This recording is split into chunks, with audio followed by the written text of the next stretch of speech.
దాని తర్వాత దశలోకి ప్రవేశిస్తుంది.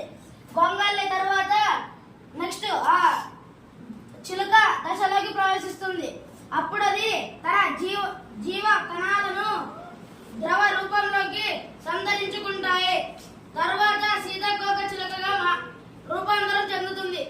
అప్పుడు అది జీవ కణాలతో ద్రవ రూపం అంటే నీళ్ళ రూపంలో అయి దాని చిలకగా రూపాంతరం చెందుతుంది. దాంతో దాని పరిమాణం సమాప్తం అవుతుంది. దానిది సమాప్తం అవుతుందంటే ఇంకా అయిపోతుంది. సీతాకోక చిలుకగా పరిమాణం చెందిన తర్వాత అది తన రెక్కల ద్వారా రక్తాన్ని పంపడానికి ప్రయత్నం చేస్తుంది.